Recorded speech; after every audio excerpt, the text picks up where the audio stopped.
Good morning बच्चों और students, बढ़िया हो? ओके, चलिए तो आज क्लास शुरू करते हैं। और आज क्लास में हम आज बात करेंगे अद्भुत रस के बारे में।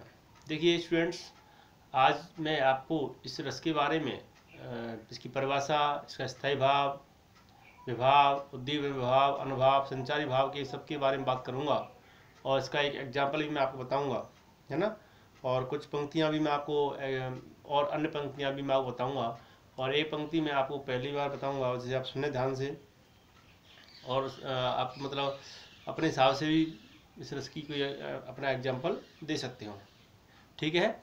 और मैं बार बार आपको बोलता हूँ कि आपसे ध्यान से देखा करें, ध्यान से पढ़ा करें।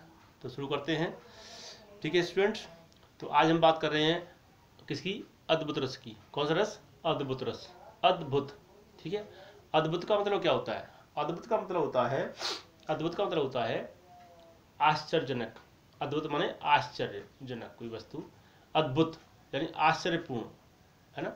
ऐसी वस्तु जो आश्चर्य से हमें देखे, विस्मयपूर्ण भाव से देखें, या हमें संसार में ऐसी लगे कि ये वस्तु हमने कभी देखी ही नहीं है कि दूसरे शब्दों में कहें तो अलौकिक, है ना। यानी लोग संसार से हटकर के ऐसी वस्तु को हम किस रस में लाते हैं? अद्भुत रस में। एक्चुअली में क्या है, जब हम कोई ऐसी वस्तु देखते हैं संसार हम देखे नहीं है, आश्चर्यजनक देखते हैं, तो हमारे हृदय में एक आश्चर्य का भाव उत्पन्न होता है।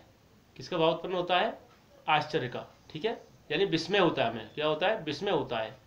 जैसे मान लीजिए आप कहीं, आपने कोई घटना सुनी कि आप सुनते हो कि फलाने स्थान पर या किसी स्थान पर, अमुक स्थान पर कोई गणेश जी उत्पन्न हुए, तो हम क्या सुनते हैं? उसको विस्मयकारी बात होती है हमारे लिए कि ऐसा कैसे हो सकता है, हमें विश्वास नहीं होता है, अविश्वसनीय बात होती है। तो मतलब कहने का कोई अविश्वसनीय घटना, कोई अविश्वसनीय वस्तु, है ना। ऐसी वस्तु जो आश्चर्यजनक रूप से हमें सुनने को या देखने को मिलती है, तो वहाँ इस रस की उत्पत्ति होती है। आश्चर्य नामक स्थायी भाव विभाव, अनुभाव, संचारी भाव के संयोग से अद्भुत रस की निष्पत्ति करता है, ठीक है। तो थोड़ी सी प्रवाह देख लेते हैं इसकी। और देखिए बच्चों, मैं आपको फिर बोल रहा हूँ कि आप इसको, मैं देख रहा हूँ कि आप इसे लाइक नहीं करते हैं, ना ही आपने इसे सब्सक्राइब किया है, तो आपको नोटिफिकेशन नहीं मिल पाता है, ठीक है। उससे आपको कोई पैसे नहीं लगने वाले हैं, ना कोई आपको नुकसान होने वाला है, तो उसे आप ज़रूर करें, ठीक है। और जो भी देख रहे हैं, जो भी और अन्य भी देखने वाले हैं स्टूडेंट्स के अलावा, जो भी किसी एग्जाम की भी तो कोई तैयारी कर रहा है और वो रसों के बारे में जानकारी ले रहा है, तो उसे अब पूर्ण जानकारी मिलेगी, ठीक है। तो पहले मैंने आपको बताई पहचान क्या है कि हमने कोई ऐसी घटना देखी, या ऐसा कोई वस्तु देखी, या ऐसी कोई काव्य, किसी काव्य को सुना, ठीक है। श्रवण करने से हमारे हृदय में आश्चर्य का भाव उत्पन्न हो, तो वह कौन सा रस होगा? अद्भुत रस, ठीक है। ये इसकी पहचान है। अब देखो परिभाषा। किसी विचित्र या आश्चर्यजनक स्थिति, किसी विचित्र या आश्चर्यजनक स्थिति या वस्तु को देखकर हृदय में उत्पन्न विस्मय अथवा आश्चर्य का भाव ही अद्भुत रस की निष्पत्ति करता है, ठीक है। ये इसकी डेफिनेशन है। दोबारा बोलता हूँ, किसी विचित्र या आश्चर्यजनक स्थिति या वस्तु को देखकर हृदय में उत्पन्न विस्मय अथवा आश्चर्य का भाव ही अद्भुत रस की निष्पत्ति करता है। इसे दूसरे शब्दों में बोले तो क्या बोलते हैं? किसी आश्चर्यजनक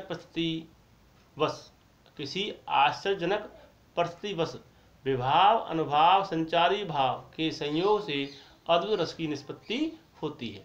ओके, तो ये इसकी डेफिनेशन हो गई, ठीक है, परिभाषा हो गई, अर्थ हो गया, ठीक है।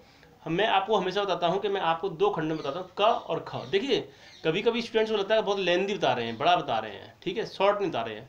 देखिए हमारे पास में अगर ज़्यादा सामान होगा तो हम किसी को दे भी सकते हैं, और हमारे पास शॉर्ट ही कोई वस्तु है तो हम क्या दे पाएंगे? तो मतलब हमारे पास व्याख्या ज़्यादा है, नॉलेज ज़्यादा है, तो हम शॉर्ट करके पाएंगे उसका। और शॉर्ट करें तो क्या होगा? बिल्कुल शॉर्ट हो जाएगा। तो शॉर्ट के चक्कर में ना रहें, इसे समझें। और शॉर्ट तो आप स्वयं बना सकते हो, ठीक है। वो तो सिंपल क्या है, शॉर्ट की बात करें तो सिंपल बात है, किसी विचित्र या आश्चर्य वस्तु देख करके हृदय में उत्पन्न विस्मय का जो भाव होता है वही अद्भुत रस की निष्पत्ति करता है, शॉर्ट हो गया। या किसी आश्चर्यजनक परिस्थिति या वस्तु को देखने के बाद विभाव, अनुभाव, संचार विभाग संयोग से अद्भुत रस उत्पन्न होता है, ये शॉर्ट हो गया। तो ये तो शॉर्ट है, लेकिन समझना जरूरी है, हम क्यों, अभी हमें स्टडी कर रहे हैं, ठीक है। और स्टडी में हमें मतलब व्याख्यात्मक रूप से स्टडी करनी चाहिए, अध्ययन करना चाहिए, ओके। हाँ, अब कहते हैं क हो गया परिभाषा। ख में क्या करते हैं, मैं हमेशा वो बताता हूँ कि ख में हम रस के जो अंग होते हैं यानी अवयव, क्या होते हैं, अवयव, उनकी चर्चा करते हैं। तो पहला क्या, अद्भुत रस। तो अद्भुत रस का पहला पॉइंट क्या है, पहला अंग क्या है, स्थायी भाव। स्थायी भाव अद्भुत रस में क्या होता है, आश्चर्य। अब ये सिर्फ इसकी मैं किसी एग्जाम्पल के आधार नहीं दे रहा हूँ, एग्जाम्पल कोई भी हो सकता है, लेकिन उसके जो कंटेंट्स हैं, जो उसकी जो सामग्री है वो यही रहेगी, ठीक है। जैसे विस्मय उत्पन्न करने वाली स्थिति, विस्मय उत्पन्न करने वाली स्थिति या परिस्थिति, ठीक है, वस्तु या व्यक्ति, यह क्या कहलाते हैं, इनको हम कहते हैं विभाव। अब विभाव में क्या होता है, आलम्बन विभाव और उद्दीपन विभाव। मैं हमेशा आपको बताता हूँ दो, आलम्बन विभाव और उद्दीपन विभाव। अब इसमें समझने वाली बात यह है कि आलम्बन विभाव क्या है, ये आलम्बन विभाव की स्थितियाँ, विस्मय उत्पन्न करने वाली स्थिति या वस्तु या व्यक्ति, ठीक है, आलम्बन। अब इसमें एक प्रश्न होता है, अगर ये आलम्बन विभाव है तो फिर आश्रय विषय क्या है फिर। तो स्टूडेंट्स में आपको बताना चाहूँगा कि जो आपका आलम्बन होता है वो क्या होता है, आलम्बन हमेशा ये ध्यान रखना कि जो आलम्बन विभाव होता है उसमें हम ये चीज़ देखते हैं कि विषय और आश्रय ये दोनों को देखते हैं, ठीक है। तो आलम्बन हमेशा विषय होता है, आलम्बन क्या होता है, हमेशा विषय होता है, क्योंकि जो विषय कारण है, कारण क्या है, यानी जो कारण हमारे रस में, हमारे हृदय में भावों को उत्पन्न करें, वही तो कहलाते हैं भाव। समझ नहीं आ रहा है। तो आलम्बन क्या होता है, हमेशा आश्रय होता है, विषय होता है। क्या होता है, विषय। अभी आगे मैं आपको डिटेल में समझाऊंगा, ठीक है। तो इसमें अब लेकिन हम यहाँ पे अलग अलग कर देते हैं, आश्रय और विषय। आश्रय जिसके हृदय में उत्पन्न होता है, विषय जो कारण होता है, कारण को विषय कहते हैं, और आश्रय कैसे होता है, जिस हृदय में जो भाव उत्पन्न होता है वो आश्रय होता है हमेशा हर एक रस में, ठीक है। अब उद्दीपन विभाव, उद्दीपन विभाव भी आलम्बन विभाव का ही पार्ट है, लेकिन मैंने यहाँ अलग अलग कर दिया। उद्दीपन विभाव कोई अलौकिक वस्तु को देखना, अर्थात संसार से हट करके, संसार से में जो चीज़ नहीं हो ऐसी वस्तु को देखने वाला, यानी कोई अलौकिक वस्तु को देखना, अर्थात संसार से हटकर दिखाई देने वाली वस्तु का दर्शन या श्रवण कीर्तन। दर्शन यानी देखना, श्रवण सुनना, भजन उसके बारे में चर्चा सुनना यानी भजन यानी कीर्तन, ठीक है। ये हो क्या हो गया, उद्दीपन भाव। उद्दीपन भाव क्या होते हैं, जो भावों को और उत्तेजित करते हैं और तीव्र करते हैं, और तीव्र करने वाली वस्तुएं क्या कहलाती हैं, उद्दीपन विभाव कहलाती हैं। उसके बाद फोर्थ नंबर पर क्या आता है, अनुभव आते हैं। अब अनुभव क्या है, इसके अद्भुत रस के अनुभव, अनुभव है आवेग है, भ्रम है, हर्ष है, मोह, उत्सुकता, ये क्या है, इसके अनुभव है। आवेग, भ्रम, हर्ष, मोह, उत्सुकता। एक्चुअली में क्या है, जब हमारे हृदय में ये भाव उत्पन्न होता है तो क्या होता है, भ्रम की स्थिति बनती है, प्रसन्नता होती है, मोह की स्थिति होती है, और उत्सुकता जागती है, औत्सुक्य जैसे बोलते हैं, तो ये अनुभव हो गए। अब आता है संचारी भाव। संचारी भाव क्या होते हैं, जब हमारे हृदय में ये होता है तो संचारी भाव कौन से होते हैं, जो पल पल में उठते हैं और मिटते हैं, पानी के बुलबुलों की तरह। ये बोल कहलाते हैं आवेग है, हर्ष है, मोह है, भ्रांति है, ये सब क्या है, ये संचारी भाव आते हैं इसमें, ठीक है। तो ये हो गए इसके अवयव। क्या हो गए ये अवयव। नंबर 1 स्थायी भाव, सेकंड नंबर विभाव। विभाव में आपको मैंने बताया आलम्बन भाव और उद्दीपन भाव। हालांकि मैंने यहाँ अलग दिया है, पॉइंट 1 पे आप 5 पॉइंट में कर सकते हैं। नंबर 1 स्थायी भाव, विभाव, उद्दीपन भाव, अनुभाव और संचारी भाव। क्लियर। तो ये चीज़ें आपको मेरे ख्याल से क्लियर हो गई होंगी, ठीक है। और इनको आप और क्लियर कर लेना। अब आपको मैं इसका जो एग्जाम्पल है वो मैं देना चाहूँगा। एग्जाम्पल आप नोट करना चाहें तो कर लें, मैं बोल देता हूँ आपके लिए। यहाँ पे मैंने नोट किया हुआ है, दिखरावा मातहि निज, दिखरावा मातहि निज, अद्भुत रूप अखंड, रोम रोम प्रतिलागे कोटि कोटि ब्रह्मांड। हाँ, इससे पहले आपको मैं 2 चौपाई और बोलना चाहूँगा, उन्हें आप नोट कर लें। यहाँ वहाँ, यहाँ पर नोट करना है आपको, यहाँ वहाँ दुह बालक देखा, यहाँ वहाँ दुह बालक देखा, मति भ्रम मोरके आन विशेखा। मति भ्रम मोरके आन विशेखा। तन पुलकित मुख बचन न भावा। तन पुलकित मुख बचन न भावा। नयन मूंद चरणन सिर नावा। नयन मूंद चरणन सिर नावा। देन ये पंक्ति लिखनी है आपको। दिखरावा मातहिन निज अद्भुत रूप अखंड, रोम रोम प्रतिलागे कोटि कोटि ब्रह्मांड। ठीक है, ये इसका एग्जाम्पल हो गया। मैं चौपाई दोबारा बोलता हूँ जो मैंने अभी बोली थी, क्योंकि इसमें मुझे लग रहा है थोड़ा कमी लग रही है मुझे।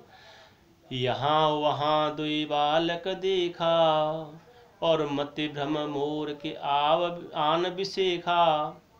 तन पुलकित मुख बचन आवा, नयन मूंदि चरणन सिर नावा। तुलसीदास जी ने क्या कह दिया यहाँ पर? यहाँ पर जब भगवान श्री राम का जन्म प्राकट्य हुआ है ना, भय प्रगट कृपाला दीन दयाला, कौशल्या हितकारी सिया राम हरे। है ना, क्या तुलसीदास जी ने वर्णन कर दिया है। महान कवि, महान कवि। वंदना करते हैं उनके चरणों में बार बार उनके लिए। खैर चलिए आगे चलते हैं। तो इसमें क्या, अब इसको देखते हैं, इसका जो इसके आधार पर आप स्पष्टीकरण देते हैं। स्थायी भाव क्या होगा इसका? स्थायी भाव आश्चर्य होगा। ठीक है, आप नोट कर लें कॉपी में। स्थायी भाव क्या होगा? आश्चर्य होगा। ठीक है, स्थायी भाव हो गया। ठीक है, अब आए विभाव। विभाव में क्या है? आलम्बन। आलम्बन में कौन होगा? राम। अगर हम डायरेक्ट अगर हमें लिखना है आलम्बन विभाव तो क्या लिखेंगे? केवल राम लिखेंगे, वहाँ पर विषय नहीं लिखेंगे। कभी कभी बहुत से लेखक या कवि या बहुत से मानते हैं कि आलम्बन विभाव डायरेक्ट भी लिख सकते हैं, तो लेकिन आप भी लिख सकते हैं, कोई दिक्कत नहीं है। कि आलम्बन विभाव कौन है? राम। जिसके कारण को लिखते हैं पहले, और डायरेक्ट केवल आलम्बन लिखेंगे तो ये ध्यान समझने की बात है। अगर हम आलम्बन लिख रहे हैं और आलम्बन के साथ में हम उसको अलग अलग लिख रहे हैं, आश्रय और विषय, जैसे मैंने यहाँ लिखा है आश्रय और विषय, तो आश्रय लिखेंगे, विषय लेंगे तो दोनों अलग अलग हो जाएंगे। आश्रय में कौन है यहाँ पे? आश्रय में जिस व्यक्ति के हृदय में जो भाव उत्पन्न हो रहा है, तो किसके भाव हृदय में उत्पन्न हो रहा है? माता कौशल्या के में। अब विषय कारण कौन है? कारण राम, प्राकट्य हुआ इनका। कारण क्या है? कि भगवान श्री राम बालक रूप में भी दिख रहे हैं और उन्होंने अपना पूरा रूप भी दिखा दिया है। तो कारण कौन है? राम। तो राम हो गए आलम्बन विभाव। ठीक है, आलम्बन विभाव कौन हो गए? राम। और अगर अलग अलग लिखें आश्रय, तो आश्रय कौन है? कौशल्या, और विषय कौन है? राम। क्लियर? ठीक है, अब दें उद्दीपन। उद्दीपन में क्या है? इसमें उद्दीपन में क्या है? कोई अलौकिक वस्तु को देखना। क्या कह रहा है उद्दीपन? अलौकिक वस्तु देखना। अलौकिक वस्तु क्या देखी है? भगवान श्री राम को देखा है, उनका जन्म हुआ है। ठीक है, तो यहाँ उद्दीपन में क्या हो गया? उद्दीपन होगा भगवान श्री राम का जो अखंड रूप है। ठीक है, जो विराट रूप है, अखंड रूप या विराट रूप, वो उन्होंने देखा। तो वो उद्दीपन में क्या लगे? भगवान श्री राम का अखंड रूप और भगवान श्री राम बाल रूप, यानी बाल रूप में दिखे हैं और अखंड रूप में दिख रहे हैं। क्योंकि उसमें दिया है यहाँ वहाँ दुई बालक दो हमारे दो बालक देखे। ठीक है, और तन पुलक मुख बचन आवा। तन उनका मुख से कोई वचन नहीं निकल रहा है। नैन मूंद चरण, और भगवान श्री राम के भगवान के चरणों में सिर नवा रही हैं। तो क्या हो रहा है यहाँ पे? उनके रूप को देखा आश्चर्य हो रहा है ना, तो आश्चर्य को ये भावों को और उद्दीप्त कर रहे हैं। क्लियर? अनुभाव। अब क्या कहते हैं? अनुभाव। अनुभाव क्या है? माता को आवेग, भ्रम, हर्ष, मोह, उत्सुकता। अब इसमें क्या, कभी पुलकायमान हो जाता है ऐसे, जैसे कभी हर्ष के आंसू निकल जाते हैं। तो क्या है यहाँ पे लिखेंगे? अनुभाव में क्या लिखेंगे हम? अनुभाव में लिखेंगे माता कौशल्या का पुलकित होना और मुख से कोई बात या वचन न निकलना। क्लियर? क्या लिखे अनुभाव में? अनुभाव में नोट कर लें आप लोग। माता कौशल्या का पुलकित होना या मुख से कोई वचन न निकलना, और आंखों को बंद करके अखंड रूप के सामने चरणों में सिर झुकाना। क्यों? भगवान श्री राम के को देख करके उनका अखंड रूप देखा है, जो कोटि कोटि ब्रह्मांड में से वर्णन आया है, तो उनको उस रूप को देख करके माता समझ नहीं पा रही हैं, तो वो भाव विभोर होकर के प्रभु के चरणों में क्या करा रही हैं? शीश झुका के नमस्कार कर रही हैं। तो आप क्या नोट करेंगे? माता कौशल्या का पुलकित होना, मुख से कोई बात न निकलना या वचन न आना, नेत्रों बंद करके अखंड रूप के समक्ष चरणों में सिर झुकाना या शीश झुकाना। ओके। देन संचारी भाव, संचारी भाव है आवेग, हर्ष, मोह, भ्रांति, वितर्क। अब इसमें क्या है, यहाँ क्या संचारी भाव है, माता कौशल्या को क्या हो रही है, भ्रांति हो रही है। क्या हो रही है, भ्रांति हो रही है कि भ्रम हो रहा है, मतलब कि अरे दो रूप में है, अखंड रूप भी है। क्लियर। ऐसी आपको एग्जाम्पल को देख करके दिमाग लगाना होता है। तो भ्रांति, मोह, हर्ष, आवेग, तो यहाँ संचारी भाव क्या लेंगे हम, भ्रांति, मोह, हर्ष और आवेग। ठीक है, क्लियर। तो इस तरह से आपको अद्भुत रस मेरे ख्याल से समझ में आ गया होगा। दोबारा एक बार फिर पढ़ते हैं, फटाफट से समरी कर लेते हैं इसकी। ठीक है, अद्भुत रस किसे कहते हैं, प्रश्न क्या है, अद्भुत रस किसे कहते हैं, या अद्भुत रस क्या समझते हैं। तो परिभाषा, किसी विचित्र या आश्चर्यजनक स्थिति को, अभी आप रुके रहे, मैं इसमें एक और आपको चीज़ बताऊंगा, कुछ पंक्ति बोलूंगा आपको एग्जाम्पल में। दूसरी बात मैं आपको खास बात बताने वाला हूँ, वो भी सुने आप लोग। और इसके बाद में एक्चुअली मैं एक चीज़ और बताना चाहूँगा, मैं आपको बार बार बोल रहा हूँ कि देखो जो आपको पोस्ट आती है उसे लाइक जो आता है, लाइक का निशान होता है, हम जानते हैं, उसे आप प्रेस करिए करें ज़रूर, और पूरा वीडियो देखा करें। दूसरा, सब्सक्राइब का जो रेड आता है निशान, सब्सक्राइब जहाँ लिखा होता है, उसको प्रेस करें, वहाँ बेल आइकन है उसे भी प्रेस करें। ये करने से कोई नुकसान नहीं होता है, कोई पैसे नहीं लगते हैं। ठीक है, और हमारा भी उत्साह बढ़ेगा कि हम आपको अच्छा बता पा रहे, नहीं बता पा रहे, आपने किया है तो हमारा उत्साह बढ़ेगा और अच्छे से आपको बताने का मन करेगा। ठीक है, तो उसमें कोई आप जो भी आप देख रहे हैं वो उसे लाइक सब्सक्राइब, और अपने साथियों को, अपने जो भी जिनको इष्ट मित्र आपके पढ़ने वाले स्टूडेंट हैं उनको भी आप शेयर करें, उनको भी कहें ऐसे देखो समझने वाले, या कोई तैयारी कर रहा है एसएससी की या सीटेट की, एसटेट की या यूपी टेट की, तो उनको भी आप शेयर कर सकते हैं। क्यों कर सकते हैं, क्योंकि उनके एग्जाम में भी ये आते हैं एक ही नंबर के सवाल बने के, अगर उनको समझ में आ जाएगा तो वो भी अच्छे से कर पाएंगे। चलिए चलते हैं फटाफट से। किसी विचित्र प्राणी, विचित्र या आश्चर्यजनक स्थिति या वस्तु को देखकर हृदय में उत्पन्न विस्मय या आश्चर्य का भाव ही अद्भुत रस की निष्पत्ति करता है, या किसी आश्चर्यजनक परिस्थिति बस विभाव अनुभाव संचारी भाव के संयोग से अद्भुत रस की निष्पत्ति होती है। ख, अद्भुत रस के अंग स्थायी भाव में आश्चर्य, विभाव, विस्मय उत्पन्न करने वाली स्थिति, वस्तु, व्यक्ति। आलम्बन विभाव में इसका विभाव, आलम्बन में क्या होता है, आश्रय और विषय। आश्रय जो जिसके हृदय में उत्पन्न होता है, विषय जो कारण होता है। बुद्धि में कोई अलौकिक वस्तु को देखना, अर्थात संसार हटकर कोई दिखाई देने वाली वस्तु का दर्शन, श्रवण, कीर्तन, भजन आदि। अनुभव, आवेग, भ्रम, हर्ष, मोह, उत्सुकता। ये कोई एग्जाम्पल हो, ये तो आपको याद करने ही है कि इसमें अद्भुत रस के अंग जो है वो क्या है। ठीक है, अनुभव ये बता दिया मैंने, संचारी भाव, आवेग, हर्ष, मोह, भ्रांति। ठीक है, तो ये आपको क्या हो गया, क्लियर हो गया हो। अब देखिए आपको अद्भुत रस का एक एग्जाम्पल और दे देता हूँ मैं आपको, आप चाहे तो नोट कर लें, आपके सिलेबस में है, आपने उसमें पढ़ा हुआ लास्ट ईयर कि प्रेतनी पिशाचरु निशाचर निशाचरी हूँ, प्रेतनी पिशाचरु निशाचर निशाचरी हूँ, मिले मिले आपस में गावत बधाई है, मिले मिले आपस में गावत बधाई है। भैरव भूत प्रेत भूरि भूधर भयंकर से, भैरव भूत प्रेत भूरि भूधर भयंकर से, जुत जुत जोगनी जमा तिजोरे आई है। ये एग्जाम्पल, अन्य एग्जाम्पल है, आप इसे नोट कर सकते हैं। एक एग्जाम्पल मैं आपको बोल देता हूँ, उसे आप नोट कर लें कि विस्मयकारी बीमारी ये कोरोना की आई है, विस्मयकारी बीमारी ये कोरोना की आई है, विचित्रपूर्ण तरीके से सबकी जान सुखाई है, विचित्रपूर्ण तरीके से इसने सबकी जान सुखाई है। कोई गुट्टी कामन आवे सभी देश चकराते हैं, कोई गुट्टी कामन आवे सभी देश चकराते हैं। भारतवासी अपने तब से, के भारतवासी अपने तब से सबको आस बंधाते हैं, भारतवासी अपने तब से सबको आस बंधाते हैं। तो इन्हीं पंक्तियों साथ मैं आपको फिर दोबारा से बोलना चाहूँगा, किसी आप पढ़ें, समझें और पसंद आया हो तो लाइक शेयर सब्सक्राइब जरूर करें, जिससे आपको नोटिफिकेशन तुरंत मिल जाए। आने वाले जो भी आगे मैं और भी आपके लिए लेके आऊँगा टीचिंग सेशन। ओके, रसोई सम्मत हो या अलंकार है, रचना अलंकार है, या बुक से सम्मत हो या जनरल नॉलेज सम्मत हो। ठीक है, तो आप इसे नोट करें।